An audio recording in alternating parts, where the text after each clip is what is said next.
आइए आज शुरू करते हैं हम पहले चैप्टर के कुछ आंकिक प्रश्न और सैद्धांतिक यानी कुछ क्वेश्चंस। सैद्धांतिक जो प्रश्न है वो मैंने कल आपको कल की जो वीडियो थी उसके लास्ट में दे दिए हैं सारे क्वेश्चंस। ठीक है, आज हम बात करते हैं आंकिक प्रश्नों की। आंकिक प्रश्न में जैसे हर टाइप के एक एक प्रश्न ले रखे हैं मैंने, देखिएगा ज़रा आप कि जैसे पहला है कि निम्न का मोलर द्रव्यमान का परिकलन कीजिए। मोलर द्रव्यमान, ठीक है, पहला है यहाँ पे वाटर यानी H2O। तो H2O का मोलर द्रव्यमान कैसे निकालेंगे? देखिए H2 है तो 2 गुणा के H परमाणु का द्रव्यमान अधन O परमाणु का द्रव्यमान, यानी H का होता है 1, O का होता है 16। 2 इंटू 1 प्लस 16 यानी 18U। U बोलते हैं एकीकृत द्रव्यमान यानी यूनिफाइड मास को। ऐसे CO2 का मोलर द्रव्यमान, ठीक है, CO2 का मोलर द्रव्यमान निकालेंगे C का परमाणु द्रव्यमान प्लस 2 गुणा के O का परमाणु द्रव्यमान, ठीक है, यानी 12 अधन 2 गुणा के 16, 32 से 12 44। ठीक है, इसी प्रकार से तीसरा है C2H5OH का मोलर द्रव्यमान। ठीक है, ये आपने खुद निकालना है, आप इसे निकालिएगा। ठीक है, इस तरह का क्वेश्चन मैंने पहले भी दिया था आपको शायद।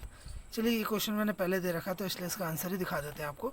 C2H5OH का मोलर द्रव्यमान कैसे निकालना है? देखिए 2 C है तो 2 इंटू C का परमाणु द्रव्यमान और 6 H है। देखिए C2H5 यहाँ पे 5 है और एक O है H है। ठीक है, तो ये हो जाएंगे 6 और साथ में एक O, तो 12 इंटू 2 6 इंटू 1 और 16 सबको जोड़ेंगे तो आ जाता है आपका 46U। ठीक, ये था आपका मोलर द्रव्यमान निकालने के लिए। ठीक, उसके बाद सेकंड तरह का जो इसमें एग्जांपल है या क्वेश्चंस है वो देखेंगे। ये है सोडियम सल्फेट में उपस्थित विभिन्न तत्वों के परमाणु के द्रव्यमान प्रतिशत का परिकलन कीजिए। ठीक है, सोडियम सल्फेट यानी Na2SO4 में उपस्थित विभिन्न तत्व। तो कौन कौन से तत्व हैं इसमें? एक तो है सोडियम, एक है सल्फर और एक है ऑक्सीजन। ठीक है, सोडियम सल्फेट का आणविक द्रव्यमान क्या हो जाएगा? 2 गुणा के Na प्लस S और प्लस 4 गुणा के O। तो Na का होता है 23, 23 दूनी 46, ये हो जाएगा। S का होता है 32 और O का होता है 16, 64। तो 46, 32, 64 जोड़ के आ जाएगा 142 U या AMU। ठीक है, ये तो हो जाएगा इसका क्या, इसका आणविक द्रव्यमान हो गया। और हमें द्रव्यमान प्रतिशत निकालना है प्रत्येक का। तो प्रत्येक मतलब सोडियम, सल्फर और ऑक्सीजन तीनों का। तो सबसे पहले निकालते हैं सोडियम का। देखिए सबसे पहले निकालेंगे हम सोडियम का। सोडियम का द्रव्यमान प्रतिशत कैसे निकाला जाता है? ठीक, कि सोडियम का द्रव्यमान बटे Na2SO4 का आणविक द्रव्यमान और गुणा के 100। कल ही आप लोगों को पढ़ाया था द्रव्यमान प्रतिशत निकालने का फॉर्मूला कि किसी एक अवयव का और उस पूरे यौगिक का या अणु का आणविक द्रव्यमान और गुणा के 100। तो देखिए सोडियम का तो कितने थे? 2 थे, Na2 है तो 2 थे इसलिए 46 हो जाएगा, 23 दूनी 46। टोटल का था 142 गुणा के 100। इसको 2 से काटेंगे तो 23 बटे 71 गुणा के 100, ये आ जाएगा 2300 बटे 71। इसको जब हम डिवाइड करेंगे तो आ जाएगा 32.39%। ठीक, उसी प्रकार सल्फर का द्रव्यमान प्रतिशत, सल्फर का यानी S परसेंटेज, ये देखिए ये Na परसेंटेज था क्योंकि Na2 है तो इसलिए ये आया। Na इसमें S एक ही है तो इसलिए एक S का द्रव्यमान। ठीक है, 32 बटे Na2SO4 42 गुणा के आ जाएगा आपके पास 100। ठीक, इसी प्रकार से इसको सॉल्व करा तो आया 22.54%। तीसरा है O का द्रव्यमान प्रतिशत। O का द्रव्यमान प्रतिशत कैसे निकालेंगे? O का द्रव्यमान बटे Na2SO4 का आणविक द्रव्यमान गुणा के 100। O कितने थे? 4, तो इसलिए 16 चौको 64। Na2SO4 का 142 गुणा के 100, तो ये आ जाएगा आपके पास 45.07। अगर आप इन तीनों को जोड़ते हैं, रफ में करके देख लेते हैं, 32.39, 22.54 और 45.07। ठीक है, 7, 4, 11 और 9 20 हासिल 2, 8 और 2 10 का 0 हासिल लगा, फिर 1, 4, 5, 9 और 1 10 का 0 हासिल, फिर 1, 7, 2, 9 और 1 10, ये आ जाएगा पूरा 100%। ठीक है, ये था तरीका इसमें द्रव्यमान प्रतिशत निकालने का। ठीक है, आ जाते हैं अब तीसरे तरह के प्रश्न में जो हमने एग्जाम्पल कराया भी था आप लोगों को कि आयरन के ऑक्साइड का आणविक द्रव्यमान, आणविक सूत्र ज्ञात कीजिए। इसके लिए पहले हमें मूलानुपाती सूत्र निकालना पड़ता है, फिर आणविक सूत्र निकालते हैं। जिसमें आयरन तथा ऑक्सीजन का द्रव्यमान प्रतिशत दे रखा है इन्होंने, ठीक है, 69.9 और 30.1। आयरन के लिए Fe होता है, ऑक्सीजन के लिए O।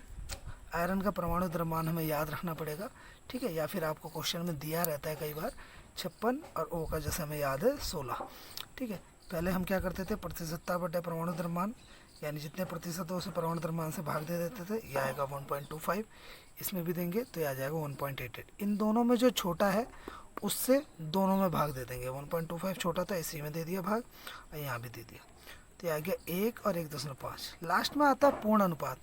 देखिए 1.5 एक पूर्ण अनुपात नहीं है, ठीक है, तो इसको पूर्ण करने के लिए 2 से गुणा करेंगे तो 3 हो जाएगा। तो जब यहाँ 2 से करेंगे तो यहाँ भी करने पड़ेगा, इसलिए 2 एकम 2 रहते, तो ये हो जाएगा Fe2O3। Fe2O3 हो जाएगा इसका मूलानुपाती सूत्र, ठीक है। मूलानुपाती सूत्र हो गया ये। तो आणविक सूत्र कैसे निकालते हैं, n गुणा के मूलानुपाती सूत्र।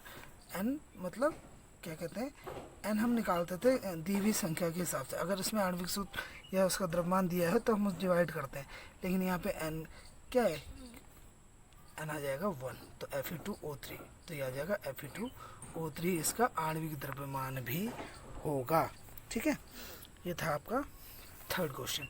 अब आ जाते हैं फोर्थ क्वेश्चन की ओर, कि उस विलेन की मोलरता की गणना कीजिए। अब मोलैरिटी निकालनी है, जिसमें 5 ग्राम NaOH 450 मिलीलीटर विलेन में घुला है।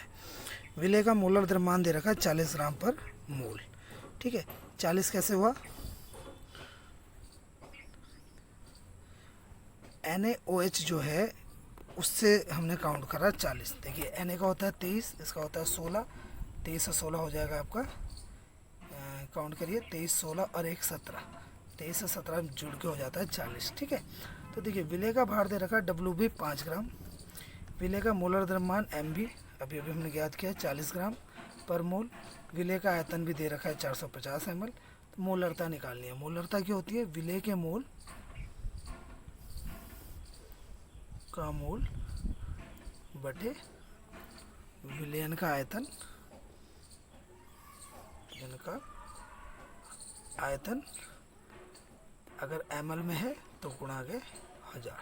तो वही करा है यहाँ पे, देखिए विले के मोल W, ठीक है, मोल क्या होता है, given mass upon atomic mass, WB upon MB, WB upon MB और बटे आयतन 450 और गुणा के 1000, ठीक है। इसको सॉल्व करा तो आया 5/18, और इसे भी सॉल्व कर देंगे तो आएगा 0.278 मोल पर लीटर। ये था आपका मोलरता, ठीक है।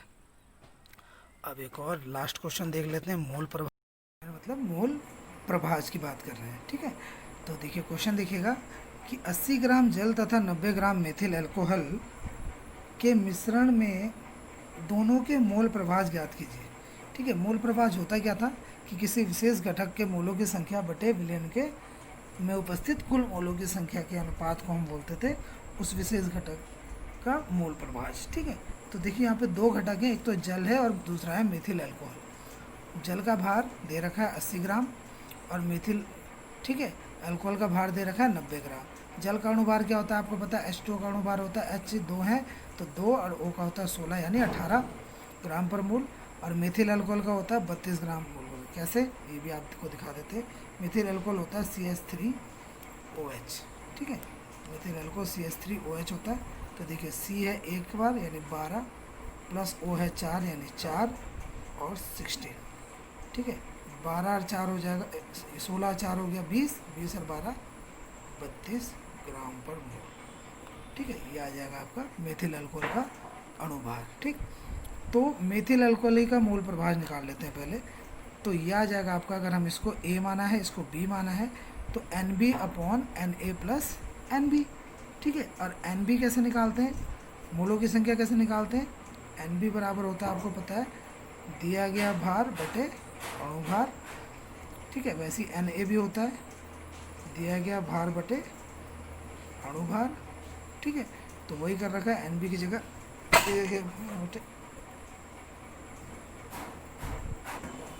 सॉरी, ठीक है। तो देखिए NB की जगह WB upon MB, W upon MA, Na की जगह फिर MB की जगह। अब इनकी वैल्यूज़ को रख लेते हैं। देखिए WB आपका 90, MB आपका 32, ठीक है, 32, SEW है 80 और ये 18, फिर ये B 90 और 32, इनको आपस में सॉल्व कराया 2.81, या है 2.81, या है 4.44। ठीक है, सो सॉल्व करेंगे तो देखिए 2.81 ऊपर है, नीचे आएगा 7.25, दोनों को ऐड किया, दशमलव हटा दिया। ठीक है, तो भी ये बड़ी संख्या है इसलिए पॉइंट लगाएंगे, 0 बढ़ाएंगे, तियाँ, और ये मतलब आ गया 0.387। ठीक है, ये किसका है, मेथिल अल्कोहल का मोल प्रभाव है। तो इसलिए जल का कैसे निकालेंगे, मैंने बताया था कि दोनों का योग 1 होता है, तो ये निकल जाएगा 1 माइनस XB, 1 माइनस 0.387, तो आ जाएगा 0.613।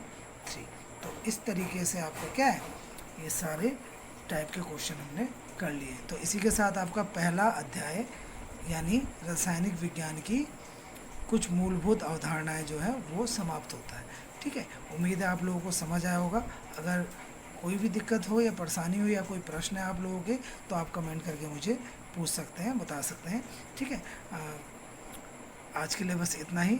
ठीक है, और प्लीज़ जिन लोगों ने अभी तक चैनल को सब्सक्राइब नहीं किया है वो प्लीज़ चैनल को ज़रूर सब्सक्राइब कर लीजिएगा। ठीक है, और कल हम शुरू करेंगे दूसरा अध्याय जिसका नाम है परमाणु की संरचना यानी स्ट्रक्चर ऑफ एटम। तो फिलहाल आज के लिए इतना ही, धन्यवाद।